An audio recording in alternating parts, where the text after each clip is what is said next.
ఎందుకు ఓటేయాలి? గెలుపుకు ఎవరు ఆపలేరు. నా గెలుపుకి అది ఇప్పుడైతే నేను ఊరికేదో చెయ్యాలి, నాదొక ముద్ర ఉండిపోవాలి. ఫర్దర్లా ఇక జిహెచ్ఎంసీలా కలిసిపోతుంది. మరి ఇప్పుడు మీరు ప్రత్యేకంగా ఏం చేయదలుచుకున్నారు నాగిరెడ్డిపల్లి గ్రామానికి? అంటే ఈ 25 సంవత్సరాల నుంచి ఆపోజిట్ వాళ్ళు చేయండి, నేను తీర్చిదిద్దా అని చెప్పి చెప్తున్నాను. మరి ఇక్కడ ఈ స్కూల్స్ చూసుకుంటే, తర్వాత పశు వైద్యశాల చూసుకుంటే ఇవన్నీ నిర్వీర్యంగా ఉన్నాయి. సీనియర్ నాయకులు ఎవరన్నా బీజేపీలో వచ్చి నా ముంగట కూర్చున్నా చరిత్ర మొత్తం రాసిస్తాను. యువకులు ఎందుకంటే అన్ఎంప్లాయ్మెంట్గా చాలా కనిపిస్తూ ఉన్నారు. నేను 4-5 సార్లు క్యాంపులు కూడా పెట్టించిన మంచనపల్లి చౌరస్తాలో. మన టెంపుల్స్ అనేవి మాకు కావాలి, అభివృద్ధి జరగాలి, ఇంకా బాగుండాలనేది. మా దగ్గర టెంపుల్స్ ఉన్నాయి, కొన్ని చేయలేరు. ఈ 5 సంవత్సరాలు నేను చేస్తాను. పెన్షన్దారులకు ఏం చెప్పబోతారు? ఇప్పుడు ఇవాళ నేను సర్పంచ్గా గెలిచినానంటే ఏ పార్టీడైనా నా మనిషి. గ్యారంటీ వల్ల హామీ ఏముందో నెరవేరుస్తారట. స్పెషల్గా మా ఏరియాలోనే నేను మంచి స్కూల్ తేవాలని మాట్లాడుతున్నాను. ఓకే, ఈరోజు మనం ఏదైతే డోర్ టు డోర్ క్యాంపెయినింగ్లో మనం ఏదైతే చూస్తున్నామో, మరి నాగిరెడ్డిపల్లి గ్రామ పంచాయతీ పరిధిలో మరి కట్రవత్ మణి, తర్వాత దేవుల నాయక్ మనతో ఉన్నారు. మరి ఎలక్షన్ క్యాంపెయినింగ్లో నిర్వహిస్తున్నటువంటి సందర్భంలో ప్రత్యేకంగా మరి ఓటర్ ఏం కోరుకుంటున్నారు, మరి దేవుల నాయక్ ఎందుకు ఓటేయాలి, మరి ఏం హామీ ఇస్తున్నారు, మరి రూపురేఖలు ఏమైనా మారిపోతాయా గెలిచిన తర్వాత తన మాటలు తెలుసుకున్నాం. అన్న నమస్తే. నమస్తే. ఎట్లా ఉంటుందన్న ఎన్నికల గెలుపు ఎట్లా ఉండబోతుంది? గెలుపుకు ఎవరు ఆపలేరు మా గెలుపుకి అయితే ఇప్పుడైతే. ఎందుకంటే నేను 2001లో సర్పంచ్కి ఓడిపోయినా. సరే ఓడిపోయినా అని చెప్పి వెనకకు పోలే. సర్పంచ్కి ఓడిపోయిన తర్వాత కూడా ఇక్కడ అమీర్పేట పెద్ద విలేజ్ ఉంటుంది, ఆ రోడ్ కంకర్ రోడ్డు, మళ్ళీ Nagireddipalli to NT Ramarao road ఉంటుంది. ఇవన్నీ నాకు సొంతంగా కొన్ని డబ్బులు పెట్టి, కొన్ని గ్రామ పంచాయతీ పెట్టి చేసిన. అంటే నాకు ఏం లేవు, కానీ నాకు ఈ ఇంట్రెస్ట్ ఏంటంటే ఒక రాజకీయం పిచ్చి, నేను ఊరికేదో చేయాలి, నాదొక ముద్ర ఉండిపోవాలి అనే ఆశలు నాకు. అంటే మీరు మొత్తం సీనియర్, మీరు టీడీపీ నుంచి వస్తున్నటువంటి క్యాడర్ మీది. అంటే అప్పటి నుంచి సర్వీస్ చేసే ఉంటారంటారు, మధ్యలో ఏమన్నా బ్రేక్ చేశారంట? బ్రేక్ ఏం చేయలేదు, అప్పుడు నుంచి చేస్తూనే ఉన్నా. నా దిక్కెళ్ళి క్యాండిడేట్లు ఇలా పెట్టిన తర్వాత కూడా, అప్పుడు ఓడిపోయిన తర్వాత బీసీ వచ్చింది, నాకు ఛాన్స్ లేకుండా అతనికి వెంకటాచారి అని ఉంటే ఆయన గెలిపించిన, నేను ఉప సర్పంచ్ చేసిన. అప్పుడు చేసిన పనులే విలేజ్లో ఉన్నది. ఇప్పుడు మామూలుగా మీకు ఇప్పుడు ఫస్ట్ అండ్ లాస్ట్ రిజర్వేషన్ ఇది ఫర్దర్లా ఇక జిహెచ్ఎంసీలా కలిసిపోతుంది. మరి ఇప్పుడు మీరు ప్రత్యేకంగా ఏం చేయదలుచుకున్నారు నాగిరెడ్డిపల్లి గ్రామానికి? అంటే యాక్చువల్లీ ఏంటంటే నేను ఇప్పటిదాకా చేసిన పనులు ఒక లీస్ట్ రాసుకుంటే చాలా పెద్దది అవుతుంది. నాకు పదవీలు లేదు, సరే రాజకీయంలో సర్వీస్ చేస్తున్నా, నేను కోరుకునే అన్ని ఇంచుమించు నా దగ్గర. నేను ఒక్కటే అనుకుంటున్నాను, ఇది జర్నల్ వచ్చింది, జర్నల్లో నేను చేయొద్దు అనుకున్నా, మాకు సంబంధించిన క్యాండిడేటు ఓసీ వాళ్ళకి ఇద్దాం అనుకున్నా. వాళ్ళు ఈయన బాగా ఆ రోజు నుంచి కష్టపడుతున్నాడు, ఈయన ఊరికి ఏదైనా చేయగలరని చెప్పి కోరుకొని తర్వాత నాతో కూర్చొని మీరు చేస్తే బాగుండదు సార్ అని చెప్పి నాకు డిక్లేర్ చేసిరు. నాకు ఒక్కటే ఆశ, ఈ 25 సంవత్సరాల నుంచి ఆపోజిట్ వాళ్ళు చేయండి, నేను తీర్చిదిద్దా అని చెప్పి చెప్తున్నాను. నాకు బాగా ఆశ ఉంది, మామూలు కాదు. వాళ్ళు ఒక మట్టి రోడ్డు కూడా ఇత చెట్లు చేయని కూడా కాలే, నాతోనే అవుతుంది, నేను చేసి చూపెడతా. అంటే ఇప్పుడు జనరల్ సీటు మామూలుగా ఎవరైనా అవకాశం వచ్చింది వదలొద్దు అనుకుంటారు, తర్వాత మీకు ఎస్టీకి అవకాశం ఇచ్చారు, అంటే పెద్దల సమక్షంలో మీకు ఇవ్వడం జరిగింది. వాళ్ళ నమ్ముకున్నటువంటి ఏదైతే గ్యారంటీ వాళ్ళ హామీ ఏముందో నెరవేరుస్తారంటారా? 200%. వాళ్ళకు నేను చెప్పే వాగ్దానం కన్నా ఇంకా 200% నేను చేస్తా అని నాకు ఆశ ఉంది. నేను చెప్పేది కూడా చేస్తా. ఇప్పుడు నాకేం లేనప్పుడే ఊర్లో సీసీ రోడ్లు కానీ, నా తండకు వచ్చే సీసీ రోడ్డు కానీ, ఈ నుంచి అమీర్పేట సీసీ రోడ్లు కానీ నడుస్తున్నాయి. అది నాకు ఏం పదవి లేకుండా, కొన్ని ఏమో ఎస్టీ కోట కింద తెచ్చిన, పర్సనల్ ఎమ్మెల్యే కోట కింద తెచ్చిన, పర్సనల్ నేను వేరే ఎమ్మెల్సీ దాంట్లో తెచ్చిన. ఇప్పటికీ నాకు బిల్లులు రాకుండా నాకేం లేదు, ఊరికి చేసినోడు అని చెప్పేసి ఇప్పటికీ ముద్ర పడిపోయింది. ఈయన చేయగలడని చెప్పి ఊర్లో కూడా అందరికీ తెలుసు. అదే ఆశతో నాకు మొత్తం ఆశీర్వాదాలు ఇస్తారని కోరుతున్నా. అంటే ఇప్పుడు ఏది మీరు పదవి లేకున్నా సరే, మీరు ఏదైతే ఎమ్మెల్సీ ఎంపీలు ఏదైతే మీ ఇన్ఫ్లుయెన్స్ని బట్టి మీరు నిధులు తీసుకొచ్చారో, తర్వాత అధికారంలోకి వచ్చి ఇంకా భారీగా నిధులు తీసుకొస్తారు, అభివృద్ధి చేస్తారు నాగిరెడ్డిపల్లికి అనేది ఇక్కడ ప్రజల యొక్క ఆకాంక్ష. మరి ఇక్కడ ఈ స్కూల్స్ తీసుకుంటే, తర్వాత పశు వైద్యశాల చూసుకుంటే ఇవన్నీ నిర్వీర్యంగా ఉన్నాయి. ఇటు దీన్ని ఎట్లా మీరు కార్పొరేట్ స్థాయికి తీసుకెళ్తారు? నేను ఇవన్నీ చేయగలను, నాకు ఆశ.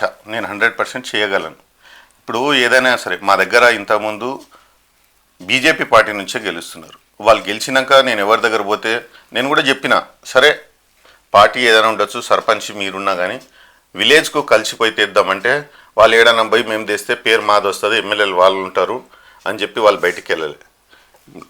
నాకు వేరే పార్టీ ఏది ఉన్నా కానీ నేను ఎవరిదైనా కాలు పట్టుకునైనా తేగలను, మా విలేజ్ ఇట్లా ఉంది అని చెప్పి తేగలను. తేవాలి, పని బయట తిరిగి అందరి దగ్గర తిరిగి తెస్తేనే వస్తారు. వాళ్ళు ఓట్లు వేసుకున్నాక బయటికి వెళ్ళారు, ఊర్లోనే ఉంటారు. ఇవాళ మా దగ్గర ఊర్లో కొన్ని మేము చేసిన పనులే ఉన్నాయి కానీ వాళ్ళు చేసింది ఏం లేదు. మట్టి రోడ్తో సహా బీటీ దాకా టీడీపీలో చేసిరు, టీఆర్ఎస్లు చేసిందే ఉంది. వాళ్ళు చేసింది ఏది లేదు. ఒకవేళ వాడు చర్చకు వచ్చి సీనియర్ నాయకులు ఎవరన్నా బీజేపీలో వచ్చి నా ముంగట కూర్చున్నా చరిత్ర మొత్తం రాసిస్తా. అంటే ఇప్పుడు గ్రామంకి వెళ్తే వైకుంఠధామం నిర్వీర్యంగా ఉంది, అక్కడ వాటర్ స్పెషలిస్ట్ లేక, తర్వాత స్నానాల గదులు ఇబ్బంది లేక, అటువంటి సిచ్యువేషన్లు అక్కడ గ్రామంలో కనిపిస్తుంది. దాన్ని మీరేమంటారు? అవి చాలా ఉన్నాయి. అవి చాలా కొన్ని చిన్న చిన్నవి మనం చేసుకోవాల్సింది చేయలేకపోతున్నాం, అప్పటికే ఉన్నది. అవన్నీ నాకు చాలా దృష్టిలో ఉన్నాయి, అవి నేను చేపియగలను. అవి పెద్ద పనులు కావాలి. అవి కాంపౌండ్ వాళ్ళు కానీ అవి బాగానే ఉంటాయి. కానీ అది బోర్లు కూడా వేయించినాం, మేమే వేయించినాం. మా జిల్లా పరిషత్ చైర్మన్ మా పార్టీ దిక్కేలే ఉంటే మేమే బోర్ వేయించినాం, కానీ దాన్ని మెయింటైన్ చేయలే. అది దానికి ఎంబడబడి చేపిస్తాం మేము. ఇప్పుడు యువకులు ఎందుకంటే అన్ఎంప్లాయ్మెంట్గా చాలా కనిపిస్తూ ఉన్నారు. మీరు ఎంప్లాయ్మెంట్ ఏమైనా చేపిస్తారా వాళ్ళకి? చాలా. ఇప్పుడు అది నా కోరిక ఇవ్వాలనే కాదు, నేను సర్పంచ్ అవుతున్నా నాకు మీరు ఓటు వేస్తేనే నేను చేస్తాను కాదు. నాకు 2-3 సార్లు ఇది చేస్తే ఏంది ఇది చెడిపోతురు పిల్లలు, ఏం చేయాలి ఏదో. నాకు కూడా ఏమనిపించిందంటే నేను 4-5 సార్లు క్యాంపులు కూడా పెట్టించిన మంచనపల్లి చౌరస్తాలో జాబ్ వేలాలు పెట్టించినాము. మా పిల్లలు కూడా ఆ నమ్మకం కూడా వచ్చింది. ఇక 100% చాలా మందికి నేను జాబ్స్ పెట్టియాలని, నాకు రిలేటివ్ ఉన్నారు, ఫ్రెండ్స్ ఉన్నారు, నేను పెట్టియాలని ఆశ. ఇప్పుడు కొత్తగా ఏమంటారు వాళ్ళు, అయినా నేను ఫ్యాక్టరీ పెడుతున్నాను ఆపోజిట్ వాళ్ళు, అంటే పెద్ద మనిషి మధ్యలో మేము పెట్టేసాను. ఇన్ని సంవత్సరాల నుంచి నువ్వు చేయండి ఇప్పుడు చేస్తావంటే అవసరం ముంగట ఏదో వాగ్దానం ఇచ్చిపోతా అంటే నమ్ముతారా? నేనైతే 100% చేస్తాను. ఓకే, ఇప్పుడు యూత్ ఏదైతే ప్రధానంగా తీసుకుంటే చదువుకుంటున్నారు, అన్ఎంప్లాయ్మెంట్గా మారిపోతున్నారు, తర్వాత ఎంప్లాయ్మెంట్ మీరు కల్పిస్తామంటున్నారు. వాళ్ళకు ఒక స్టేజ్ అంటే ఒక ప్లాట్ఫామ్గా ఒక లైబ్రరీ అటువంటిది ఏమన్నా ప్రొవైడ్ చేస్తారా? ఎందుకంటే మేము గమనిస్తుంటే వాళ్ళు మమ్మల్ని కోరుకుంటున్నారు అనమాట, మాకు ఇది చేస్తే బాగుంటుంది మా నాయకులని అని అంటున్నారు. వాళ్ళకేం చెప్పబోతారు? యూత్కు మెయిన్ వాస్తవంగా చెప్పాలంటే యూత్కు మనం చేస్తే ఫ్యూచర్లో ఇది ఉంటుంది. యూత్కు మంచి ఫీచర్స్ ఇస్తా అని చెప్పి నేనైతే చెప్పగలను. ఆ యూత్ కూడా ఇన్ని రోజులు నమ్మంది ఇప్పుడు నాతో నమ్మి నాతో తిరుగుతురు, చేయగలడని బాగా ఇది ఉన్నారు. 200% వాళ్ళకి సంబంధించింది చేస్తా. ఓకే, ఇప్పుడు టెంపుల్ విషయానికి వస్తే మీ దగ్గర కావచ్చు, తర్వాత గ్రామాల్లో కావచ్చు, హనుమాన్ టెంపుల్స్ అనేవి మాకు కావాలి, అభివృద్ధి జరగాలి, ఇంకా బాగుండాలనేది ఇక్కడ ఉన్నటువంటి స్థానిక ప్రజల యొక్క ఆలోచన. టెంపుల్ది నేను ఆల్రెడీ 5 సంవత్సరాల నుంచి చెప్తూనే ఉన్నా.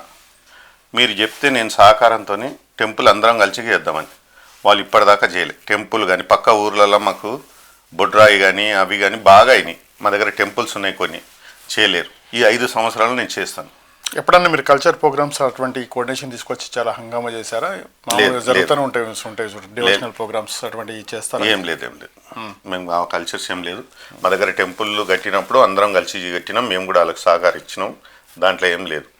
ఎడ్యుకేషన్ విషయానికి వస్తే ఏం చెప్పబోతారు? ఏమన్నా స్ట్రెంత్ ఏమైనా పెంచుతారా, లేకపోతే దాన్ని కార్పొరేట్ స్థాయికి పెంచేసి మన పిల్లలు మన గ్రామంలో చదువుకోవాలనే స్థితిలో తీసుకొస్తారా? యాక్చువల్లీ ఎడ్యుకేషన్ అంటే పొద్దున మీరు 1-2 గంటలు చూస్తే ఇక్కడ మా విలేజ్కే దగ్గర 10 బస్సులు వస్తాయి. అంటే 10 స్కూల్ ప్రైవేట్ అలా పంపిస్తారు.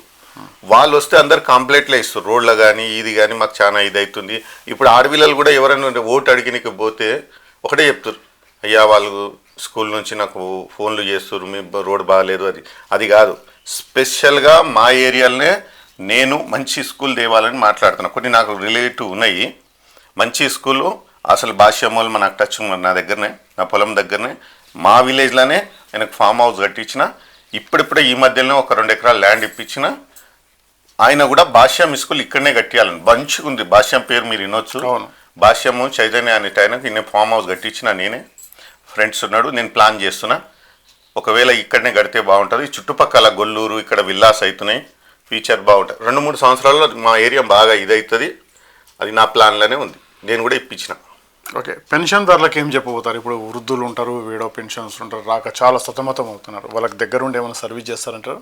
పెన్షన్దారులతో ఏంటంటే ఒక 10 నుంచి 15 మంది దాకా వాళ్ళకి వస్తలేవు, బాధపడుతున్నారు. నా దగ్గరకు వచ్చి ఇంత ముందే ఇచ్చినాము, ఉండి చేపియాలి వాళ్ళకు.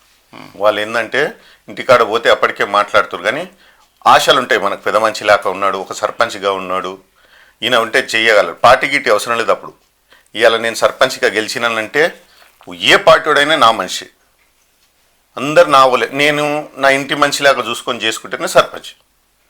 ఓకే, మీరు అధికారంలోకి వస్తే, ఇప్పుడు అధికారంలో లేరు కాబట్టి తర్వాత పంచాయతీలు వచ్చినా రాకున్నా అదొక థాట్, ఎందుకు దాన్ని ఒక డైవర్షన్ తీసుకుపోవచ్చు. ఇప్పుడు మీరు అధికారంలోకి వస్తే ఈ పంచాయతీలు మీ పరిధిలో జరుగుతాయా, లేకపోతే పోలీస్ స్టేషన్ అండర్వేర్లో చేస్తారా? వెళ్ళాలి. నేను ఊరు అప్పటి నుంచి అయినా విలేజ్ వాళ్ళు హ్యాండ్ ఓవర్లో పిలిచి మరి నేను చేసినవి అన్నీ ముందుకు పోకుండా చేసినవి 80% ఉన్నాయి. ఒకవేళ ఆయన చేస్తుండని చేసి రాజకీయం చేసుకున్నవి కొన్ని పోయినాయి, ముంగట ఫోన్ చేసి చేసినవి ఉన్నాయి. నేనైతే మా విలేజ్లో ఇవ్వాలా ఈయన చేయగలడని పంచాయతీకి పిలిస్తే 80% వాళ్ళతో కాంది నేను సాల్వ్ చేసిన, ఈ ఫ్యూచర్లో కూడా చేస్తాను. ఏదైతే తను అధికారంలో లేనప్పుడే మరి తనకున్న ఇన్ఫ్లుయెన్స్ తోటి ఎంపీ కావచ్చు, ఎమ్మెల్సీ కావచ్చు, తర్వాత ఎమ్మెల్యేలు కూడా కావచ్చు, తనకు అందరూ హాల్ పార్టీస్లో తనకున్నటువంటి వాల్యూ తోటి నేను నిధులు తీసుకొచ్చి గ్రామానికి కావచ్చు, తాండకు కావచ్చు సీసీ రోడ్లు వేసారు. మరి ఇప్పుడు అభివృద్ధి మరింత చేయాలనుకుంటే నేను ప్రజల క్షేత్రంలోకి వెళ్ళి గెలిచిన తర్వాత ఏదైతే ప్రజలు కోరుకుంటున్నటువంటి కార్యక్రమాలు ఏవైతే ఉన్నాయో ఖచ్చితంగా నేను ఫుల్ఫిల్ చేస్తానని చెప్పేసి మనతో చెప్తా ఉంటాను.